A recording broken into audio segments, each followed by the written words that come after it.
Hello everybody! So welcome back sa ating vlog mga day. So for today's video, kasama natin si Angel kasi nga inaya niya akong magsimba ay talagang babae na to ay malapit sa langit. Pagkadating nga namin sa place kung saan kami magsisimba mga day, so naghanap muna kami ng pwede naming makain kasi nga it's mga 11:45 at saka yung misa ay magsastart naman ng 12:30. Nakasunod na lang ako kay Angel mga day kung saan siya pupunta kasi siya ang may alam sa lugar na to kaysa sa akin kasi hindi naman ako napupunta dito lagi at hindi naman talaga ako lumalabas ng linggo-linggo mga day. Malapit lang din naman to sa place kung saan kami nakatira mga day pero hindi ako nag-explore ng todo dito. So umabot kami ng market sa kakahanap ng pagkain mga day. Ewan ko kung saan banda kami pupunta kasi siya lang ang may alam kung saan kami bibili ng aming pagkakainan mga day.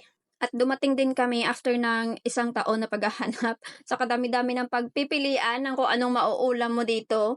Parang hindi ko na alam kung saan yung kakainin ko kasi nga hindi naman ako sanay kumain ng mga ganito kapag nasa Hong Kong ako mga day. Tunog maarte mga day pero yung totoo nahihirapan ako mag-digest ng mga kinakain ko sa labas kapag nandito ako sa Hong Kong kasi nga pagkain namin sa loob ng bahay ay puro gulay. Tinuro ko na lang kay Angel kung ano yung gusto ko at saka yun na yun ang binili niya. So, ayan yung nga yung sa akin. Tingnan nyo naman ang kanin, napakadami.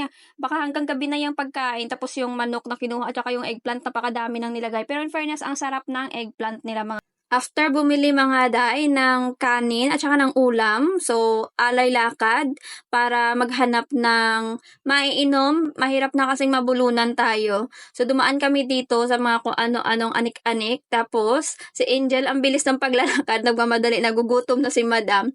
At saka napasok na din kami dito sa 7-Eleven kasi dito na siya bumili ng drinks namin. Exciting part na to mga day kasi dito na kami kakain ni Angel sa tabi na mismo ng simbahan. Pero nasa labas yan mga day ha.